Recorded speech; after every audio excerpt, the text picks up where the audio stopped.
चंद्रनगर राज्य, जहाँ 3 भाई रहते थे। बड़े का नाम विक्रम, मंझले का नाम प्रताप और सबसे छोटे भाई का नाम था आर्यन। पिताजी गुजर चुके हैं। तीनों भाई का विवाह भी हो गया। आज तीनों भाई पिता की संपत्ति का बंटवारा कर रहे हैं। हाँ देखो भाई, मैं सबसे बड़ा हूँ, इसलिए मैं बंटवारे का काम करूँगा। बोलो, तुम लोगों को मंजूर है? भैया मैं तो मंझला हूँ, आप जो बोलोगे मुझे स्वीकार है। भैया आप दोनों तो मेरे बड़े भैया हो, मैं तो सबसे छोटा हूँ।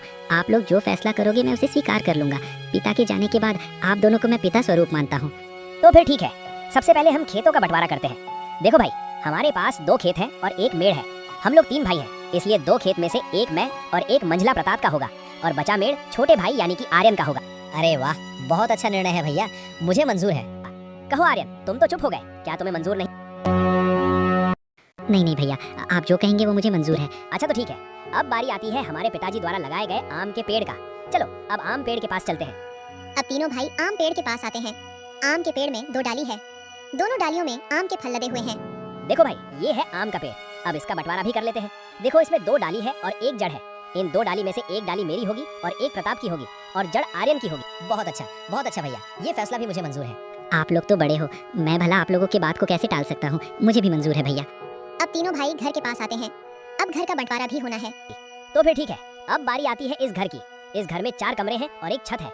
2 कमरा मेरा होगा और 2 कमरा प्रताप का, और जो खप्पर का छत बच जाएगा वो आर्यन का होगा। विक्रम के इस फैसले से आर्यन बहुत दुखी हो जाता है, फिर भी बड़े भाई का फैसला मानकर वो कुछ नहीं कहता है। इस तरह घर का बंटवारा भी पूरा हो जाता है। अरे भैया, खेत पेड़ और घर के बाद और एक जरूरी चीज तो आप भूल ही गए। अरे प्रताप, वो क्या जरूरी चीज है जो मैं भूल गया हूँ? क्या तुम मुझे याद दिला सकते हो? हम तीनों भाइयों के लिए कुछ रुपए पैसे भी तो छोड़ गए हैं, आप उसे कैसे भूल सकते हो? अरे हाँ, याद आया, जरा रुको, मैं अभी लेकर आता हूँ। बड़ा भाई विक्रम घर के अंदर से एक मटका लेकर आता है जिसमें कई सिक्के भरे थे और उनमें से कुछ पुराने जमाने के सिक्के भी थे। तो भैया, अब इन सिक्कों का कैसे बंटवारा करोगे आप? देखो भाइयों, इसमें से 2 प्रकार के सिक्के हैं। एक जो अभी वर्तमान में चल रही हैं, वहीं दूसरा जो हमारे दादा के दादा के दादा जमाने के हैं, यानी कि बहुत पुराने जमाने के सिक्के हैं, जो कि कुछ अजीब धातुओं के साथ बनाया गया है। तो सुनो, अभी के जमाने में जितने भी सिक्के चल रहे हैं, उन सिक्कों को मैं और मंझला भाई प्रताप लेंगे, और जो सिक्के बहुत पुराने हैं, जो कि पुराने धातुओं से बनाए गए हैं, वो आर्यन का होगा। इस तरह दोनों भाई रुपए पैसे को भी ले जाते हैं। देखो आर्यन, पुराने जमाने के सिक्के में सिर्फ 4 ही सिक्के बचे हुए हैं। तुम चाहो तो इन 4 सिक्कों को ले जा सकते हो।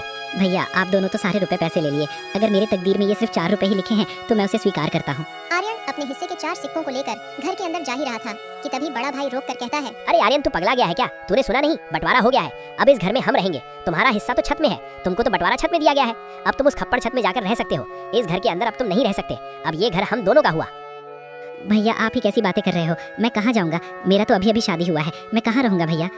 अरे आर्यन भाई, ये तो तुम्हें पहले सोचना था ना, जब बंटवारा चल रहा था। अब पछताए क्या करें जब चिड़िया चुग गई खेत। दोनों भाई ने आर्यन और उसकी पत्नी माया को घर से धक्के मारकर बाहर कर दिया। वहीं दोनों पति पत्नी गांव के तालाब किनारे अपनी एक छोटी सी कुटिया बनाकर रहने लगे। हे भगवान, ये हमारे साथ क्या हो रहा है? अब ना घर के रहे ना घाट के, कैसे चलेगा जीवन? 2 वक्त की रोटी तो छोड़ो, 1 रोटी भी नसीब में नहीं है। अब रोते जाओ, जी भर के रोते रहो। अकल तो तुम्हारी घास चरने गई थी, मेरी मती मारी गई थी जो मैंने तुम्हारे साथ विवाह किया। मेरी तो किस्मत ही खराब है। बड़े भाई बोलकर तुमने कुछ ज्यादा ही इज्जत दे दी। देख लिया नतीजा, अब भुगतो। माया, वो दोनों मेरे बड़े भाई थे, अब बताओ भला मैं उनसे कैसे सवाल जवाब करता? अच्छा, तुम्हारे बड़े भाइयों ने तो अपने छोटे भाई के लिए कुछ नहीं सोचा, सब कुछ तो रख लिया। तुम्हारे हिस्से में क्या दिया है? खेत के नाम पर मेड़ दिया है और पेड़ के नाम पर जड़ दिया है, घर के नाम पर छत दिया है और पैसे के नाम पर ये आदम जमाने के 4 सिक्के दिए हैं। माया बस भी करो, और कितनी ताने मारोगे? अब छोड़ो उन बातों को। चलो छोड़ दिया, अब बताओ आगे का क्या करोगे, क्या खाओगे, कुछ बताओगे मुझे? अब मैं क्या करूं माया, अब तो मेरे पास कुछ भी नहीं है। एक काम करता हूँ, मैं मुखिया के पास इन पुराने सिक्कों को लेकर जाता हूँ। शायद इन सिक्कों के बदले मुझे कुछ नया सिक्का मिल जाए।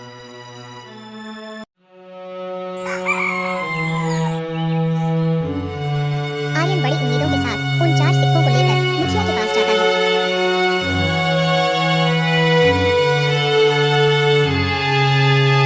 अरे आर्यन, तुम यहाँ? बताओ कैसे आना हुआ? मुखिया जी, मेरे पास ये सिर्फ 4 सिक्के ही हैं, क्या आप इन सिक्कों के बदले मुझे कुछ नए सिक्के दे सकते हैं? अरे आर्यन, ये सिक्के बेकार हैं, अब ये चलन में नहीं रहे। भला तुम्हें इन सिक्कों के बदले कौन पैसे देगा? सच में तुम बहुत भोले हो। अब मैं क्या करूं? हे भगवान, मैं तो बर्बाद हो गया, मेरा सब कुछ लुट गया। अब देखो आर्यन, मैंने भी तुम तीनों भाइयों के बंटवारे की बात सुनी है, सुनकर बहुत बुरा लगा। दोनों भाइयों ने तो सब कुछ ले लिया और बदले में तुम्हें कुछ नहीं दिया। ऊपर से उन निर्दयी भाइयों ने तुम्हें घर से भगा भी दिया।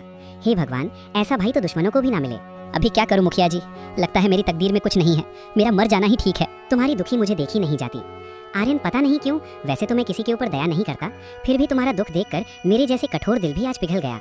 एक काम करो आर्यन, कल से तुम और तुम्हारी पत्नी मेरे खेतों पर काम करो। मैं जितना मजदूरी दूसरे मजदूरों को देता हूँ उससे ज्यादा मजदूरी मैं तुम दोनों को दूंगा। वैसे भी तुम्हारे पास अभी कोई काम नहीं है। हाँ मुखिया जी, मैं आपके यहाँ काम करूंगा, मेरी पत्नी भी काम करेगी। ठीक है आर्यन, तो फिर कल सुबह से खेत पर काम के लिए आ जाना, और ये तुम अपने सिक्के अपने पास ही रखो। शायद यही तुम्हारी 4 रुपए की तकदीर वाली निशानी है। आर्यन उदास होकर वापस अपनी कुटिया पर आता है। माया रास्ता देख रही थी। आर्यन अपनी पत्नी के पास आकर सारी बातें बताने लगता है। अब यही दिन देखना बाकी था, अब हमें दूसरे के खेतों में काम करना पड़ेगा। हाय रे मेरी किस्मत। अब देखो माया, तुम ज्यादा ज्ञान मत दो, हमें काम मिला है, कल से काम पर जाना है। इस तरह दिन गुजरता गया। आर्यन और माया अब मुखिया के खेतों पर काम करने लगे। रोजी रोटी का एक जरिया उन्हें मिल गया। खेतों पर फसल लहलहाने लगी। हाँ भाई, इस साल तो बहुत ज्यादा फसल हुआ है, इस साल बहुत आमदनी होगा। अब चलो भैया, अब घर चलते हैं, कल सुबह फिर आएंगे।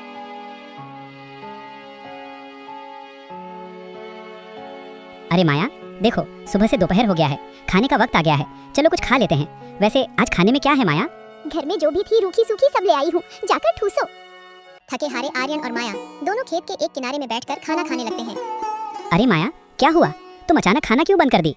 नहीं नहीं कुछ नहीं, मैं तो बस ऐसे ही कुछ सोच रही थी। क्यों माया, क्या हुआ, बताओ भी। देखो ना, हम कितना काम करते हैं सुबह से लेकर शाम तक, ऐसा कब तक चलेगा? क्या तुम्हें नहीं लगता कि हमारा कोई संतान भी हो जो बुढ़ापे में हमारा सहारा हो? हाँ माया, बार बार मैं यही सोचता हूँ, पर क्या करें, ये सब हमारे हाथ में नहीं, ये तो ऊपर वाले के हाथ में है। हाँ माया, अब तो भगवान पर भी भरोसा उठने लगा है। पता नहीं किस जन्म की सजा भुगत रही हूँ। भगवान ने तो हमसे मुंह मोड़ लिया है। बेघर होकर हम भटक रहे हैं। हमारे भाग्य में कुछ नहीं, ना कोई संतान, ना कोई जमीन जायदाद। आर्यन और माया दोनों बातें कर ही रहे थे कि तभी वहाँ अचानक एक चिड़िया आकर बैठ जाती है। अरे अरे, ये देखो तो, ये तो एक चिड़िया है, हमारे पास ही आकर बैठ गई। लगता है इसे भूख लगी है, हमें इसे कुछ खाने को देना चाहिए। हाँ माया, तुम इसे कुछ खिला दो, शायद भूख के मारे यहाँ आ गई होगी। माया ने उस चिड़िया को कुछ चावल दे दिए। चिड़िया कुछ देर माया को देखती रहती है, फिर चिड़िया उस चावल को खाकर उड़ जाती है।